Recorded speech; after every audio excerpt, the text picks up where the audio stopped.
Good morning and welcome back to Miniature Monday here on Gaming with ADHD, where today we're going to be talking about a new miniatures project that I'm starting. I know, that's nothing new around here. It is Gaming with ADHD after all. But this is kind of a series of videos I wasn't expecting to start. I've I've been away from Games Workshop games for quite a while. There's been a bit of a dust up on the internet lately, which annoys me, but I'm going to try and avoid talking about that. But Necromunda made me rethink a lot of things about gaming and what I'm doing with it. So that's what I wanted to talk about today. We'll go in, we'll look at like some old school Necromunda stuff, some of the new stuff, and how I'm going to be proceeding with this project.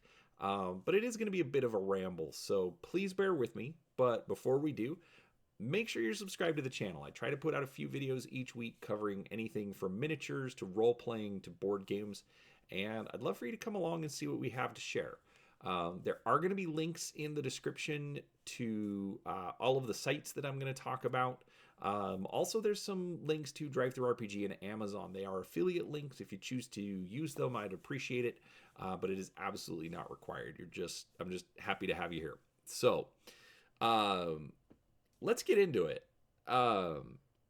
First off, why am I doing it? Well, I've followed Games Workshop for close to about 30 years now. I really only started playing about 25 years ago, when my then brand new wife bought me the 3rd edition 40k starter set for Christmas. I've told the story before, but I think that this is going to be the first time I'm putting it in a recorded video for posterity. But I had been home from Brazil for a couple of months, and I'd been going to the game store, and they were carrying Warhammer, but I couldn't really afford it, but I could afford White Dwarf, and so I started buying issues of White Dwarf and reading and looking and seeing how cool everything was, and then that's when I found out that 3rd edition was coming out. And so it's October. Actually, no, it would have been November. So it's November, and we were out doing some stuff. I think she came to work with me one day, or that day. I used to wash windows, so I kind of did my own thing. She just came along with me. And we're coming home, and it's like, I want to go to the game store on the way. And we go to the game store, and they had gotten in Warhammer, or the new 3rd edition 40k, and it was sitting there. And I asked the lady at the register, I said, well, how much is this? She says, and I'm making up numbers because I don't remember. It was 25 years ago. Something like it's $75, but we have it for, 15% off, right now, for whatever reason. I don't remember. I think they were like in a price war with another local store or something. It was dumb. But I'm like, okay, thank you very much. I was just checking on the price, and that would be nice. I knew we couldn't afford it. And I walked on, and I was looking in the rest of the store. And as I'm looking at other things in the store, I look back and I see my new wife at the time reach down and pick up the box and put it on the counter and pull out the credit card and buy it. I was excited. I had figured that this would be my Christmas present, because it was kind of what I was asking for Christmas, and that, she would come back later and buy it when I was not there. But no, she bought it then, and so I was excited. I was going to go home. I was going to be able to start, getting into Warhammer and having some fun with this. And we get home and park the car, and I get out, and I've got the bag, and I'm carrying it up to our upstairs apartment, and we get inside, at which point she turns around and she takes the box out of my hand, sits down on the floor, and wraps it and puts it under the tree. At that point, oh, I was so frustrated because I knew it was there. I knew I wanted it. And yeah, that was an interesting Christmas. But regardless, Christmas Day came. I opened it up. My brother-in-law had gotten it as well, so we got to talk. We got to play. I started getting into Warhammer and really getting into gaming much more after that. That I think is really when I got into board games and miniatures games just in general. To the point that I started doing volunteer work for Games Workshop. I would be one of the volunteer demo reps, go in stores and run events and demos and teach people how to play and get people excited. Which was actually kind of interesting. I talked to somebody who used to work in the trade sales. I talked to him years later, and he said, "Nope, I always knew when you were running events because the sales would spike the next week." So that was really interesting to hear. Normally, I don't think demo reps get that kind of information, but it was still fun to see. But needless to say, I've followed Games Workshop ever since. I stopped playing for quite some time. I thought their prices were pretty unreasonable.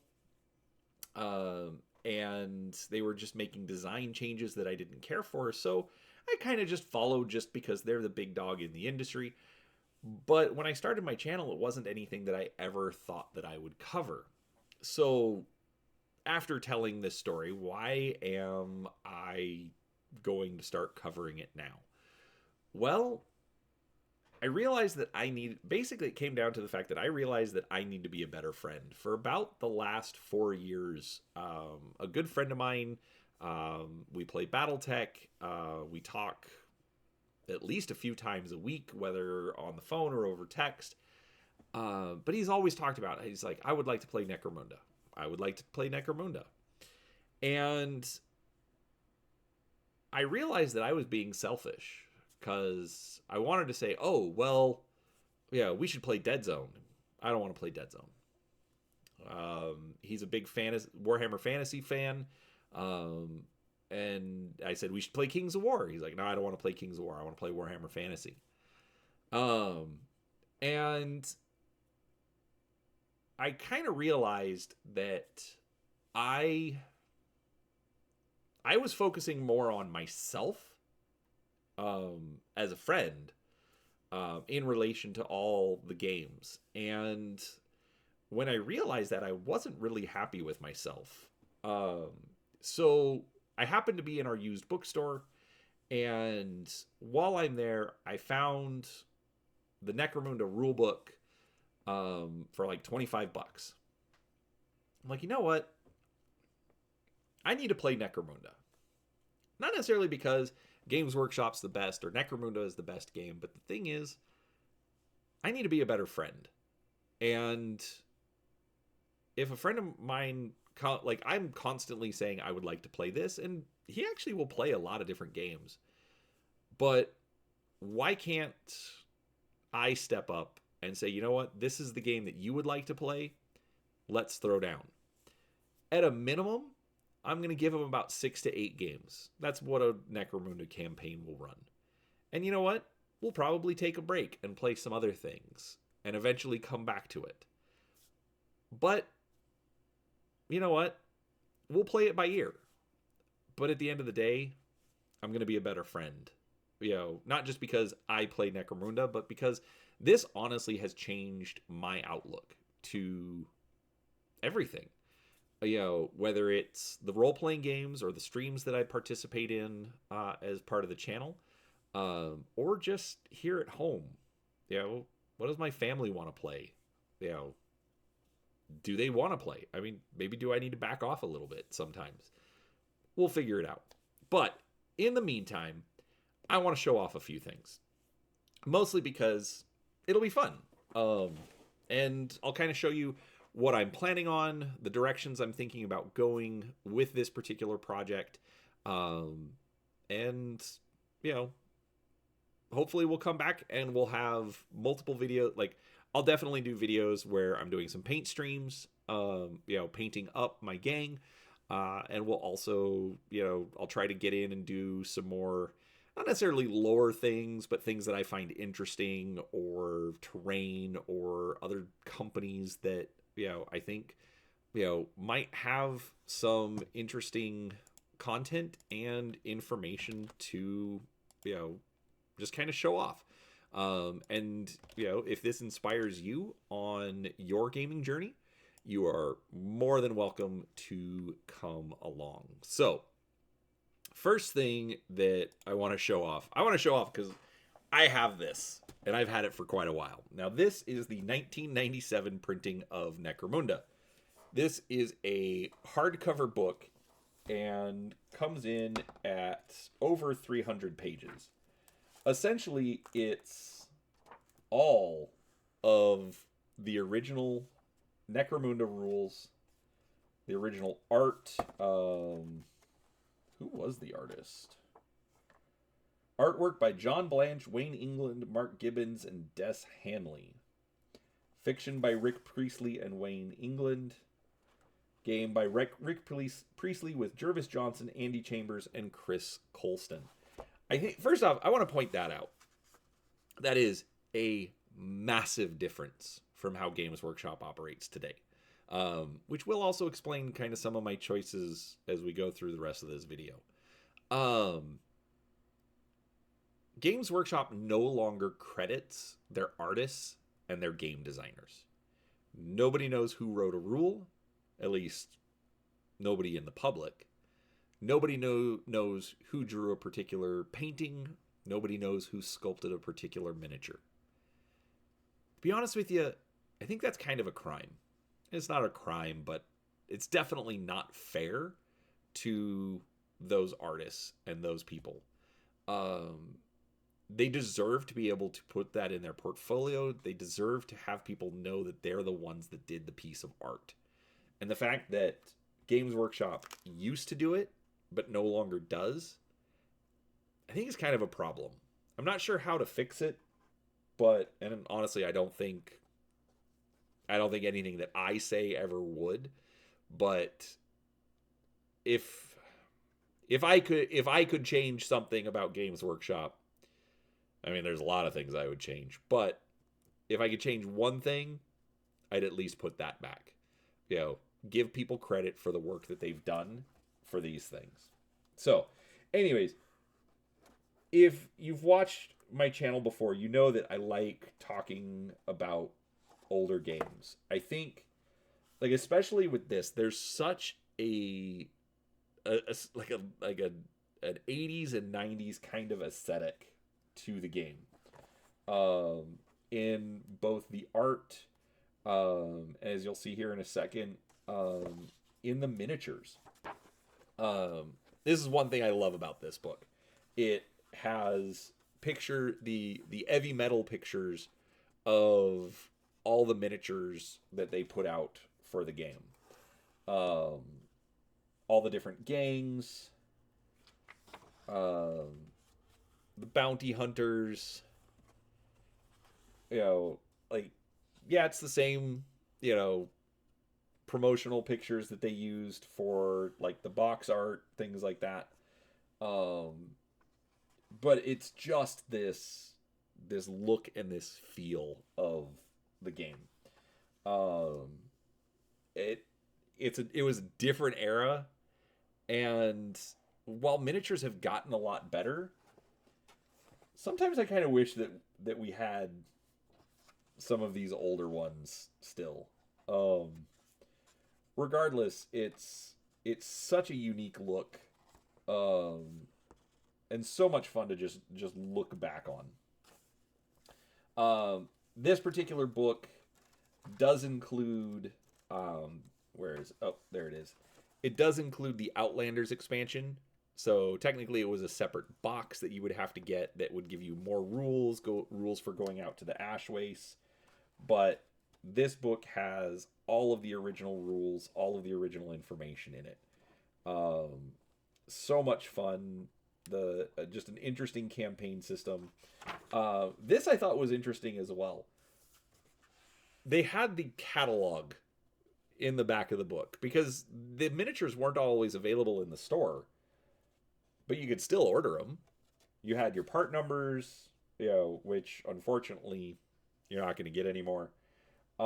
Actually, another thing that was nice about these catalogs, so right here, Deloc designed by Alan Perry, Orlok Juves designed by Michael Perry. So, they listed who did all of the work. So, again, just a fun little flashback.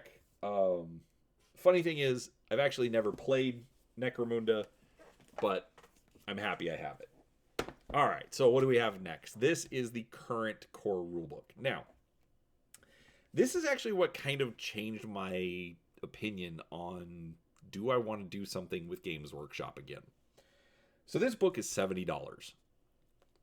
And at first, I was blown away. I'm like, why is this book $70? Does this book need to be $70? This is kind of ridiculous. And I started thinking. So first off, this is another fat hardback. We're looking at 336 pages with an index, a lot of really cool art. And because this was released in 2023, this is the current rules. So all of the current information as far as how to play your gang fights in the Underhive, background, history, lore, rules,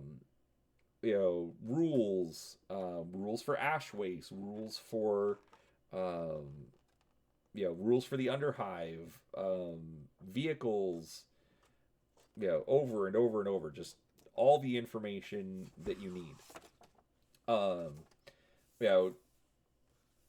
Pictures of models, not just, drawings. Where is it? How your gang gains experience. More models from the studio team, how to run the campaigns, different campaigns. Again, it's just full of tons of information. In addition, actually, there it is. So they've got core tactics listed. All of the skills are listed. So as you improve your gang members as the game goes on, everything's in there. The trading post. So what kind of equipment can you buy? You've got the basic weapons. You've got pistols, special weapons, heavy weapons, close combat weapons. I mean, you get pages of weapons and armor and bionics and equipment and over and over and over. There's so much information here. Except one thing. It doesn't have stats for your gang. So I'm a little annoyed. When going from the other rulebook that has everything that you would need to this rulebook that has about 90% of what you need, it's a little frustrating. But you can, basically they put out codexes, or army books, however you want to list it, for each of the main factions. Those will run you about $50 each. There's places you can find them a little bit cheaper online, but for all intents and purposes, just figure you're going to pay about $50. But the thing is what made this book tell me, or kind of change my mind, is the fact that look at any other role-playing book. Look at any other game book. The Dungeons & Dragons core rulebook is $50. Most hardcover books are the same. They're not this thick, because usually they're using thinner paper. This is actually really thick, really high quality paper. They even give you a bookmark. It's not necessary, but you get it. This is a really well produced book. I think $70 is actually a bargain for what you're getting. Just the amount of information, the fact that it's all of the rules, all the different play styles, and the only other thing you have to buy is one of the house books. There's about 7 or 8 of those beyond the core book. They've also got campaign books.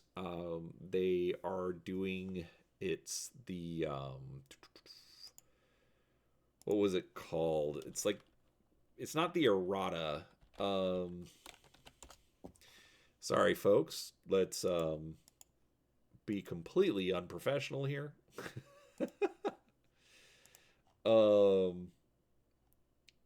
The Apocrypha. That's it. The Apocrypha Necromunda. Which is a collection of PDF articles from the Warhammer community website. In fact, one nice thing about this particular book right here is the fact that it collects a lot of the PDF articles as well. So they're giving you a ton of information in this book. And sadly, the prices align with pretty much everything else. So I really can't even say that Games Workshop is overcharging you. Now, let's look at a couple of other things. So first off, we've got the website. Welcome to warhammer.com/Necromunda. It doesn't tell you a whole lot here. It says, oh, time to dive in? Start here. Shop now, and it'll take you to the Hive War starter set. Or, ready to go further? Shop the range. So it doesn't give you a whole lot of background. It's just, hey, here's what it is. So when you go in to actually shop the range, so actually let's switch this to United States because I'm an American. Other games, Necromunda. There we go. All right. So a game box, $50 for 10 models. Which at first I was like, man, that's really expensive. You only get 10 guys for $50. And then I started doing the math. That's about $5 a piece for multi-part models.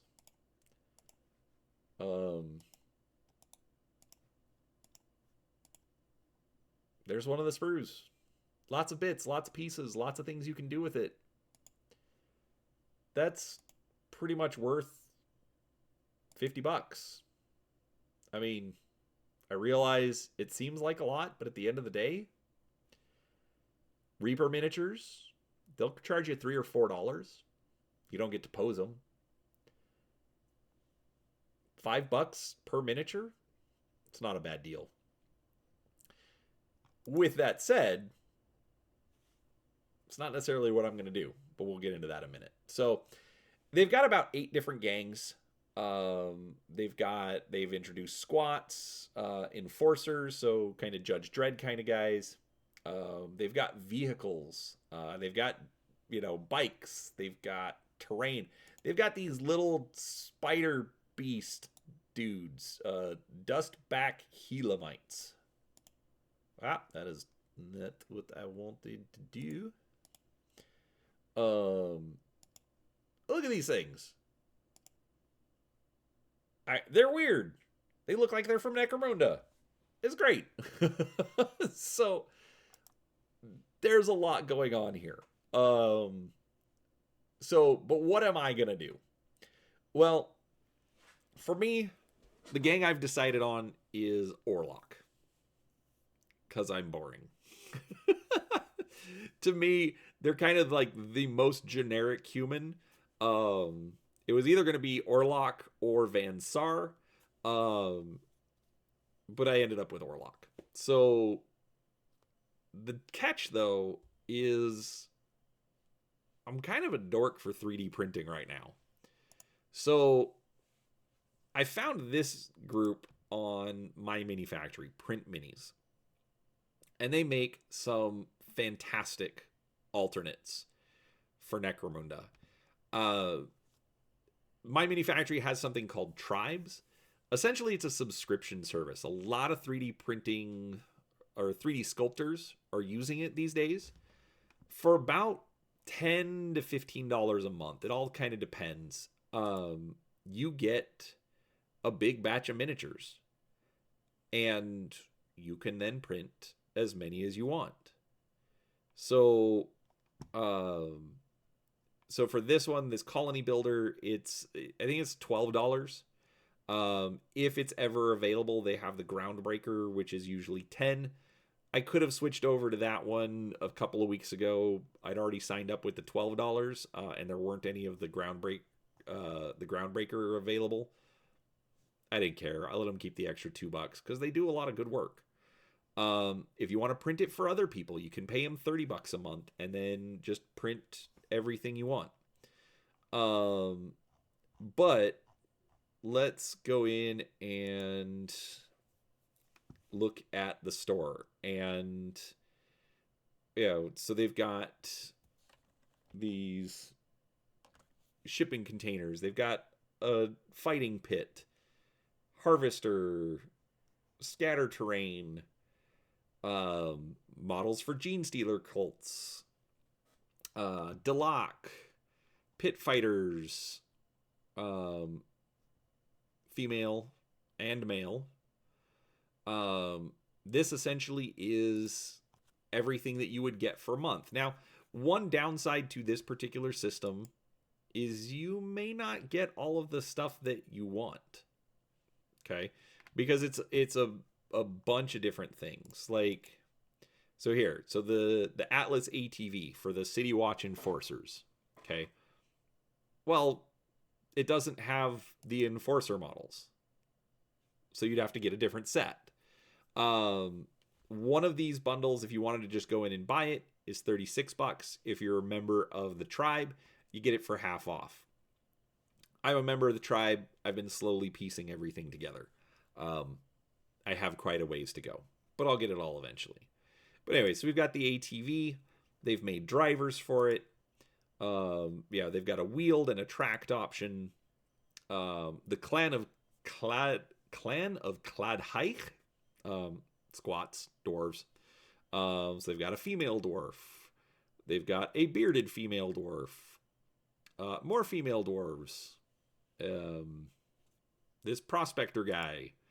So this is the the gang expansion. So they had another set that came with the core models. Basically, it gives you more heads, more arms, more poses, more heavy weapons. So far, they've done it for. They've got an all-female gang, which is similar to the Eschers. They've got another one that could be Ashwaith Nomads or Orlok. They've done some that look like Steel Legion troopers, which if you're familiar with Warhammer Imperial Guard. They've got those. I was considering using those as Van Sar models. Basically, Van Sar are super high-tech guys. And so I figured, you know what? Maybe they're going to be equipped sort of like guardsmen, so I could run those models. And I was just flipping through. They've got war rats. All of the gangs seem to have animals now. Here's some of the Caledon Fortis kill squad. So again, super high tech guys. I was just going to use them for Van Sar. Let's see. Drivers, fighting pit fighters. Yeah, a bank vault, so you could do some underhive terrain. Needless to say, there's a lot of stuff in here. Code Splicer cults, so Gene Stealers. And the Silent Specters, which they have not fully fleshed out the gang for, but essentially this is Deloc. So with 3D printing, I realize some companies don't like you using 3D printed models, but to be honest with you, Necromunda is not really a competitive game, and I'm not playing at the Games Workshop store. I can use whatever I want. So that's what I'm doing. Other friends in our group, some are going to use official stuff, some are going to use 3D printed. Just kind of depends on what everybody wants to do. But the fact that all of these are available is amazing. And they've done, tons of different sets. As you can see, just all sorts of different models and terrain and,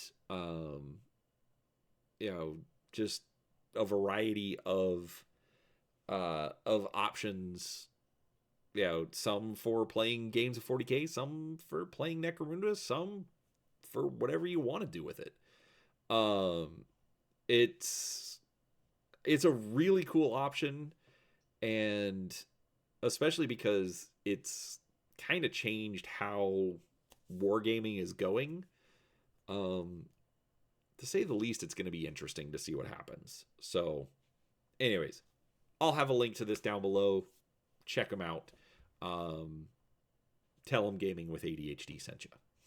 All right, so the next thing that I'm doing, for terrain, I like the old look. If you ever saw the original Necromunda, it had a bunch of cardboard terrain that was basically bulkheads and platforms, because you're playing in essentially a giant star scraper building. It's a hive city. It's, it stretches into space, and it's hundreds of miles across, and it's one giant building, but you're in the underhive. And so you've got these platforms and, stairways and all that kind of stuff. $10, and I can laser cut everything I need, because I also have a laser cutter. Yeah, I'm gonna get this. Originally I was looking at 3D printing some terrain, and then I found this. And MDF is way cheaper than resin and makes a whole lot more. But the best part is you can also mix and match the stuff. So I'll have a link to this down below as well. If you get it, tell them Gaming with ADHD sent you. So overall, like, I'm kind of excited for this. While you're watching this video, I'm actually out of town, so I don't get to start on it yet, but I am taking my rule books with me to kind of figure out what I want to do. But with that said, the most important thing isn't what am I playing. It isn't who am I buying things from. The most important thing is the fact that I have friends and I have family that want me around, and I want them around. And I hope that this helps me be better about showing these people that I want them around and that I want them in my life. Just like the rest, just like you out there, find your friends, find your family, find reasons that you want to be with them, even if it's a game that you never thought you wanted to play. With that said, comment down below. Have you played Necromunda? Have you played a game that you weren't originally interested in because you knew it would make someone else a little happier? I'd love to hear from you. Put it in the comments and we'll talk about it some more. But other than that, thanks for watching, and we'll talk to you next time. Bye.